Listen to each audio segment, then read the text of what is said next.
Class की तरफ चला जाए। और आज हम वेदांत दर्शन देख रहे हैं। आप लोगों के पास यह जो पीपीटी है, प्रश्नोत्तर और सारी चीजें उपलब्ध है, उनका आप लोग थोड़ा बहुत, कौन ऐसा है जो थोड़ा बहुत अध्ययन किया है, अपने स्तर पे थोड़ा सा देखा था? ये सर देखे थे सर। मैंने भी देखा था। चलिए देख लीजिए, देख लिया कीजिए। देखने से क्या होगा कि थोड़ा बहुत आपको आसानी हो जाएगी, चीजों को डबल क्लास नहीं करना। कई बार आप लोग वीडियो जो रिकॉर्ड होता है उसको आप देखते हैं, जरूरत कम पड़ती है, फिर बहुत रेयर आपको जरूरत पड़ेगी उसको आगे बढ़ाने के लिए।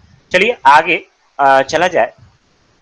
वेदांत, वेदांत ईशावास्योपनिषद, वो यहाँ पे है जो ईशावास्योपनिषद किया हो, तो उसको बताया था कि यह वह जो ईशावास्योपनिषद है वेद के अंत में है, 40वें अध्याय में है, इसलिए उसको जो है उपनिषद का जब नामकरण की, वेदांत दर्शन के नामकरण की प्रक्रिया आई तो वह क्या है, वेदांत कहा गया, क्योंकि वेद के अंतिम अध्याय में था। और यह भी होता है कि वेद जो सार रूप है, जो अंतिम स्वरूप है, जो अंत है, कह सकते हैं कि वेद का नॉलेज का अंतिम स्वरूप जिसे आप कह सकते हैं, वह क्या है, वेदांत है, वेद का जो अंत है। इसी को कहा जाता है वेदांतो नाम उपनिषद प्रमाणम।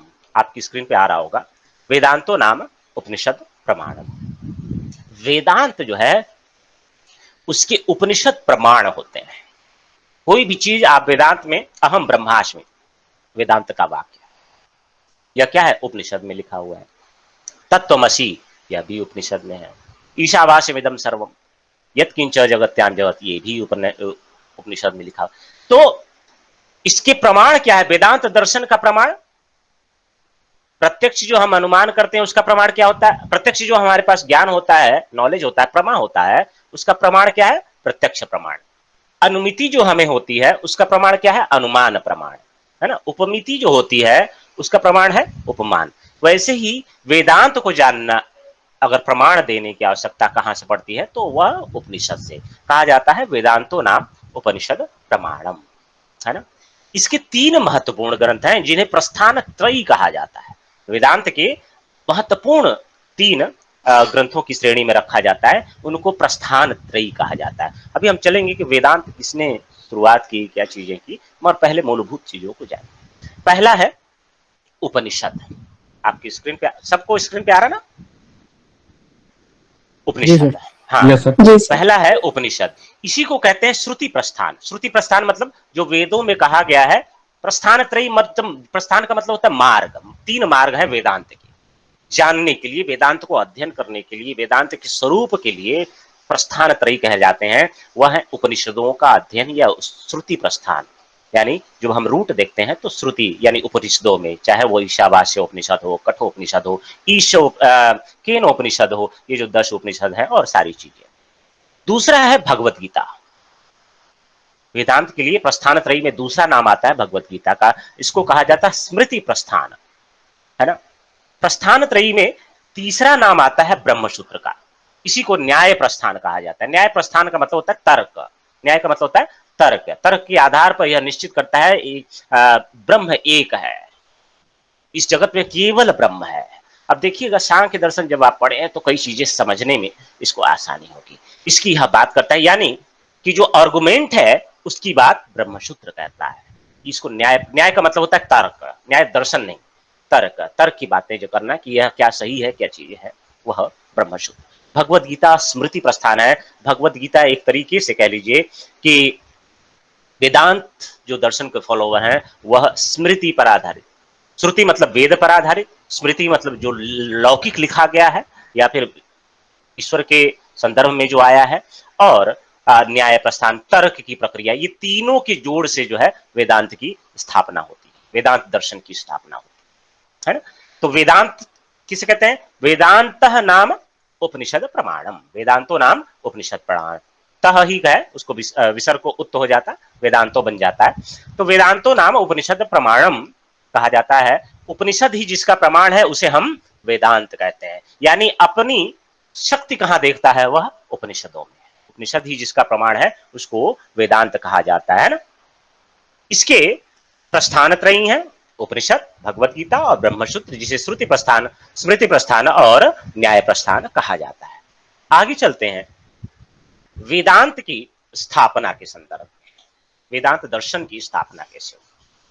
कहा जाता है कि अराउंड 500 टू 600 बीसी के समय काल में, कई लोग कहते हैं, कई लोग उससे पहले भी कहते हैं, कई लोग 200 बीसी के समय काल में कहते हैं। इसकी स्थापना बादरायण ने की थी। बादरायण ऋषि थे, उन्होंने स्थापना किया था। उन्होंने एक ग्रंथ लिखा था वेदांत सूत्र। इसमें 555 सूत्र हैं, 555। इसके 4 एक तरीके से अध्याय हैं, कह सकते हैं। पहला अध्याय समन्वय, अविरोध, साधन और फल, ये 4 अध्याय हैं। इसी वेदांत सूत्र को और इसी ग्रंथ के संदर्भ में इसको नाम कहा जाता है उत्तर मीमांसा। आप लोग सोचते होंगे पूर्व मीमांसा और उत्तर मीमांसा, वेदांत को उत्तर मीमांसा भी कहा जाता है। वेदांत का ही नाम उत्तर मीमांसा भी है। वेदांत को ही शारीरक सूत्र भी कहा जाता है। वेदांत को ही भिक्षु सूत्र भी कहा जाता है। यदि कभी ऐसा नाम आए उत्तर मीमांसा या शारीरक सूत्र के अनुसार या भिक्षु सूत्र कहा जाए, तो यह क्या है?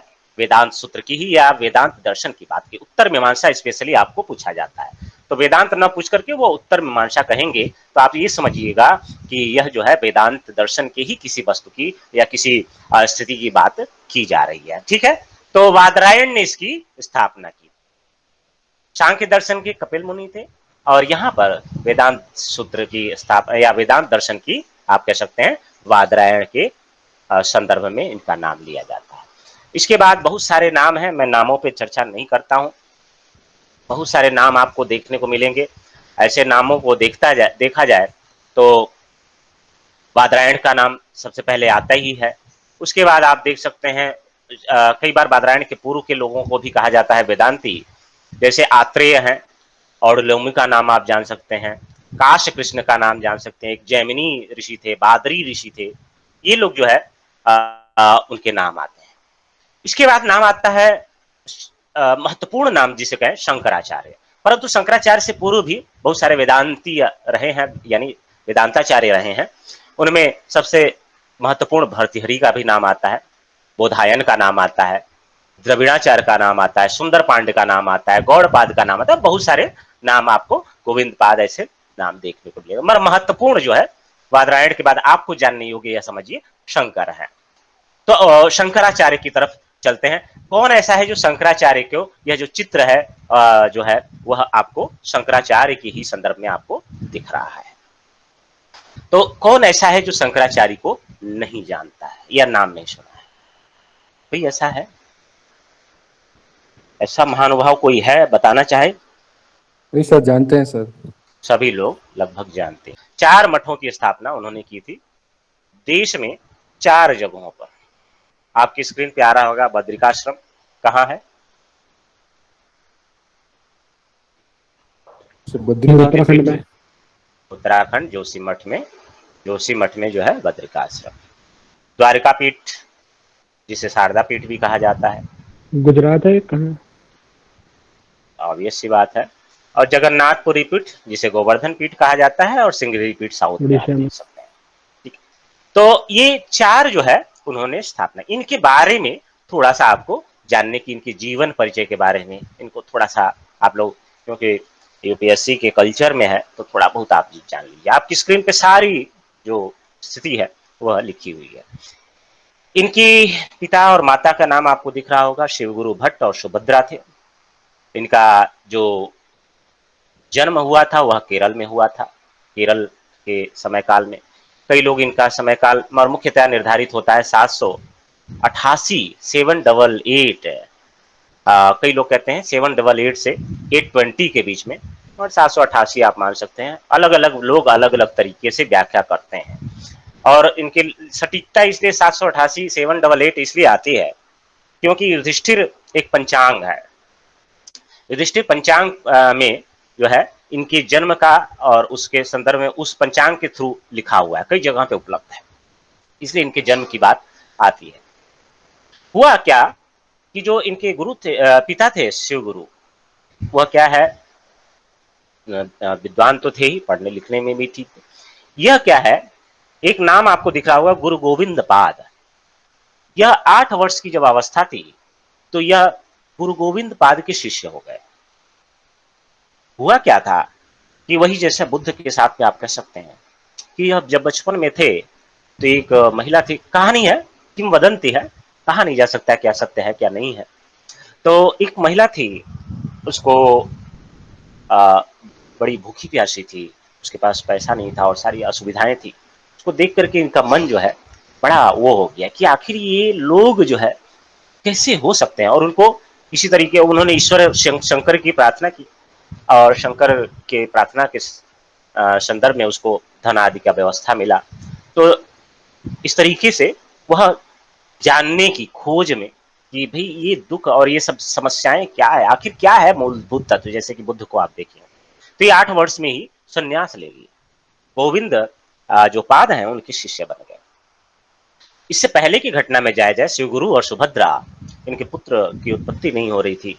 यह शिव का, ये लोग बड़े भक्त थे और शिव को बहुत मानते थे। तो उन्होंने भक्ति स्टार्ट की, दोनों ने मिल करके, पुत्र हो नहीं रहा था या बच्चे नहीं हो रहे थे तो वह भक्ति किए और उनकी भक्ति से प्रसन्न होकर के शिव खुद सामने उपस्थित हुए और उन्होंने यही मांगा कि आप ही मेरे पुत्र के रूप में आ जाए। तो वह स्वीकार कर लेते हैं और अपना एक तरीके से शिव, कहा जाता है कि शिव अवतार लिए शंकराचार्य के रूप में। तो शंकराचार्य के रूप में वह अवतार लिए, क्योंकि कहा भी गया है, गीता में भी कहा गया है, यदा यदा ही धर्मस्य ग्लानिर्भवति भारत, है ना, आप लोग सुने भी होंगे। तो जब जब हानि होती है, धर्म की हानि होती है, तब तब मैं अवतार लेता हूँ अनेक अलग अलग रूपों में। तो शंकराचार्य के समय काल में 788 के समय काल में आप देखेंगे भारत की स्थिति एक अंधकार युग की तरफ बढ़ गई थी। बड़ी थी कि नहीं उस समय को, एक तरीके से हिस्ट्री में भी ज्यादा डिटेल आपको नहीं देगा। गुप्त वंश समाप्त हो चुका है और इधर 1000 के आसपास जो यह बाह्य आक्रमण शुरू होते हैं, उन सब चीजों को, ये बीच का समय काल अंधकार का समय काल होता है। और दूसरी बात कि जो एक तरीके से कह लीजिए कि पूरे भारत में और पूरे जो ईस्ट का रीजन रहा है, वह चाहे आप वियतनाम ले लें, चाहे इंडोनेशिया ले लें, चाहे अन्य जगहों पे इधर पूरे क्षेत्र को आप ले लें, तो ये सारा बौद्ध दर्शन से प्रभावित हो गया था। पूरे भारत में भी बौद्ध दर्शन का एक बड़ा वो हो गया था। तो बौद्ध दर्शन को एक तरीके से इन्होंने समाप्त किया। शंकराचार्य का एक बड़ा वो हिंदू धर्म जिसे आप कह सकते हैं, हिंदू धर्म तो नहीं होता है, सनातन धर्म एक तरीके से कह लीजिए। तो सनातन धर्म की यह क्या है, पुनर्स्थापना करने का कार्य शंकराचार्य। तो 8 वर्ष की अवस्था में ये वीतराग हो जाते हैं, गोविंद पाद के शिष्य हो जाते हैं और अध्ययन करना शुरू करते हैं। यह वाराणसी जाते हैं। कहा जाता है कि 12 वर्ष की आयु में ही यह प्रथम ग्रंथ लिखते हैं, ब्रह्मसूत्र पर शारीरक भाष्य।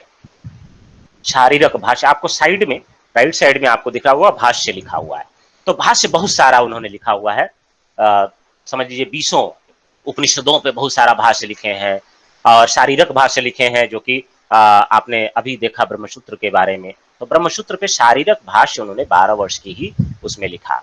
और पहले के समय काल में ये होता था कि विद्वानों के बीच में, जैसे आप किसी चीज के किसी दर्शन के फॉलोवर हैं और मान लीजिए बौद्ध दर्शन पूरा चल रहा है, तो बौद्ध दर्शन के बड़े बड़े विद्वान होते थे जो कि और लोगों को हरा देते थे। तो सभी लोग वो बौद्ध दर्शन को एक्सेप्ट कर लेते थे। जो व्यक्ति हराते उस चीज को एक्सेप्ट कर लिया जाता था।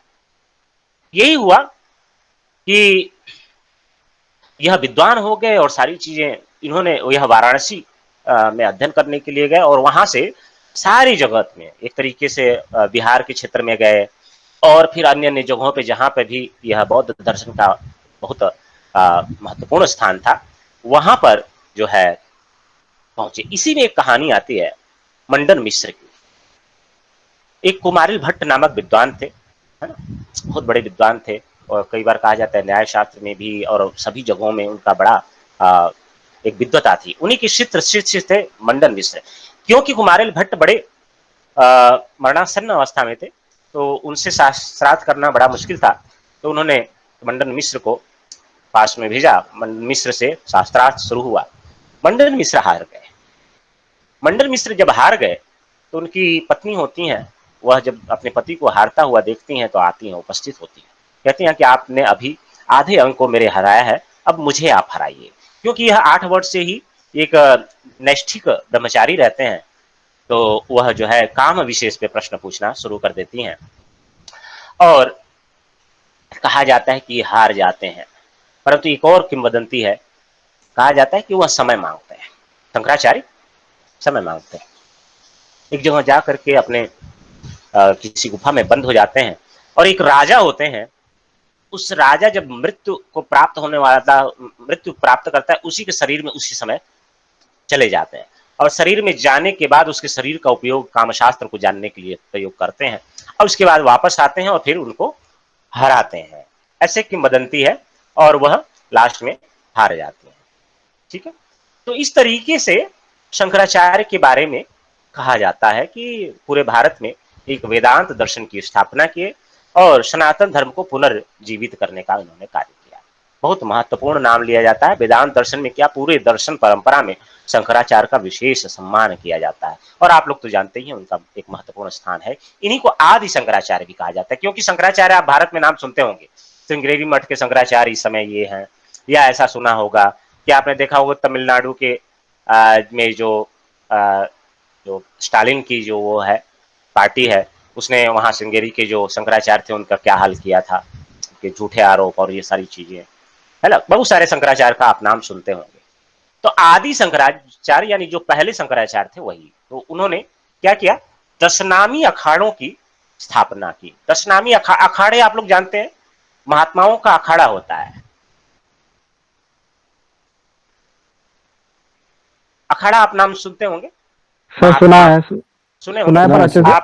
से पता नहीं क्या होता है। मैं बता रहा हूँ कि ये 10 अखाड़े हैं। जूना अखाड़ा आप सुनेंगे नाम, एक सुनेंगे निर्वाणी अखाड़ा, ऐसे 10 नाम है, अखाड़े हैं, जो कि जो कुंभ होता है ना, उसमें इनको प्रथम अधिकार होता है स्नान करने का। यही लोग स्नान करते हैं। उसमें नागा सन्यासी आप लोग सुने होंगे, ये 10 नामी थे। आपने एक सन्यासी विद्रोह भी सुना होगा हमारी हिस्ट्री में, जो कि जो है बंगाल के उत्तरी क्षेत्र में हुआ था, सन्यासी विद्रोह, ये भी वही थे। तो ये जो ये अखाड़े हैं जिसमें नागा और ये लोग होते हैं, थोड़ा सा आप लोगों को बता दो, कई लोग जानते ही नहीं होंगे, सुनते हैं मगर कई बार नाम सुने होंगे। अखाड़े ने ये कहा, और ये जो कुंभ होता है उसमें ये जाते हैं, और ये एक तरीके से सशस्त्र जो है, सशस्त्र थे, यानी कि यह सन्यासी तो थे ही, परंतु हिंदू या फिर आप कह लें सनातन धर्म की रक्षा के लिए यह एक तरीके से सशस्त्र अभ्यास करते थे। वह सन्यासी भी रहते थे, और यदि कोई ऐसा कोई बाहरी हमला किया या ऐसी, वो देखेंगे 800 के आसपास शुरुआत हो गई थी बाहरी हमले और ये सब चीजों की शुरुआत हो गई, तो वो 10 नामी अखाड़ों की शुरुआत किए। और वह बाद के समय काल में तो वह नहीं काम कर रहा, मगर शुरुआती समय काफी वह युद्ध अपने स्तर पे राजाओं को बचाने का, सनातन धर्म को बचाने का बहुत सारा कार्य किया, और यह दशनामी अखाड़ा कहा जाता है। और अभी अभी जो आपने सुना होगा जूना अखाड़े के एक साधु को, 2 साधुओं को वहां जो है, कहाँ था, महाराष्ट्र पालघाट में को मार दिया गया था। ये जूना अखाड़े के थे, है ना। ये 10 अखाड़े हैं, है ना, इसीलिए इनका बड़ा नाम हुआ, क्योंकि आप लोग जानते नहीं, ये 10 अखाड़ा जो है, ये जो कुंभ होता है, वह पूरा कुंभ का कंट्रोल इन्हीं के हाथ में होता है। ये 10 अखाड़ों के हाथ में होता है, पूरा कुंभ का कंट्रोल इन्हीं के अंतर्गत होता है, और पूरा जो व्यवस्था होती इन्हीं के संदर्भ में होती है। और बहुत एक तरीके से लड़ाकू तरीके से प्रवृत्ति के ऐसे लोग होते हैं, और सन्यासी भी है।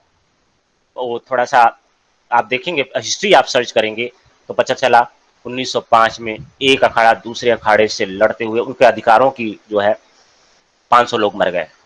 पता चला कहीं किसी पे हमला बोलते, उसी में सन्यासी विद्रोह का भी नाम आता है, उन्हीं अखाड़ों के संदर्भ में ऐसा है। इसलिए उसका बड़ा वो किया गया, बड़ा आपको न्यूज में सुनने को मिला, क्योंकि ये 10 अखाड़ों से संबंधित था। किसी ऐसे किसी को आप, आशाराम जो है ये किसी अखाड़े से संबंधित नहीं है। आशाराम को आप सुनेंगे, वो किसी अखाड़े से 10 अखाड़े हैं उससे संबंधित, ये स्वनामी महात्मा है। जो 10 अखाड़े से होते हैं उनको कुछ रूल्स एंड रेगुलेशन होते हैं, उसको आपको फॉलो करने होते हैं, उनका एक रेगुलेटरी बोर्ड है, बहुत सारी चीजें हैं, और इंडिविजुअल बहुत उनका, और एक तरीके से वह सशस्त्र एक तरीके से अपना एक स्वरूप रखते हैं। हाँ, ये है कि वह अब आम जनजीवन में उनका कोई वह नहीं होता, केवल सन्यास के रूप में अपना समय रहते हैं, मगर आथा सब कुछ है। इस तरीके से नागा सन्यासी उनके सबसे खतरनाक जो एक तरीके से सेक्शन कह लीजिए, कई सेक्शन है उसमें, हर एक अखाड़े में कई सेक्शन होता है, उसमें एक सबसे खतरनाक वाला जो सेक्शन होता है वो नागा सन्यासी। वो युद्ध करना भी जानते हैं, उनके पास युद्ध की भी क्षमताएं होती हैं, सारी चीजें वह शुरू से ही उनको वह सिखाया जाता है।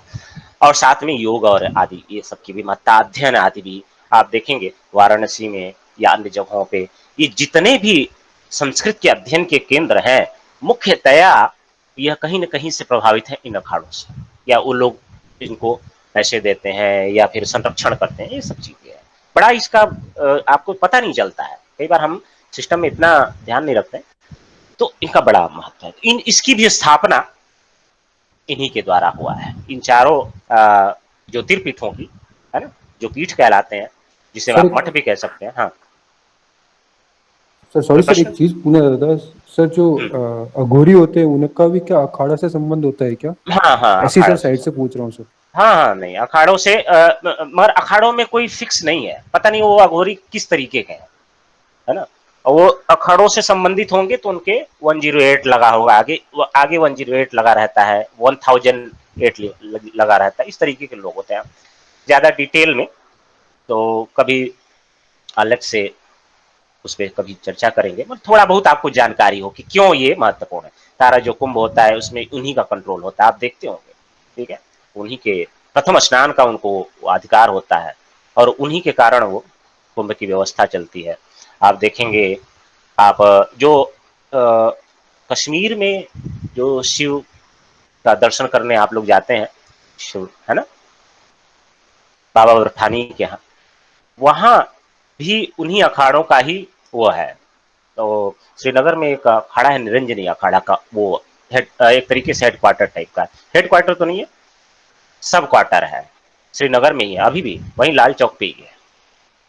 तो वहां पर उस तरीके से सारा कंट्रोल होने की, जितनी बड़ी बड़ी संस्थाएं हैं ना, बहुत बड़ी बड़ी, उन सब का एक तरीके से कंट्रोल इन 10 नामी अखाड़ों के संदर्भ में होता है, उसमें न जा करके। तो इन्होंने उसकी स्थापना की, और केरल के संदर्भ में है ही, इनके बारे में हम लोग जान ही गए हैं। अब चलते हैं दर्शन की तरफ, समझ में आगे बढ़ा जाए। जी सर।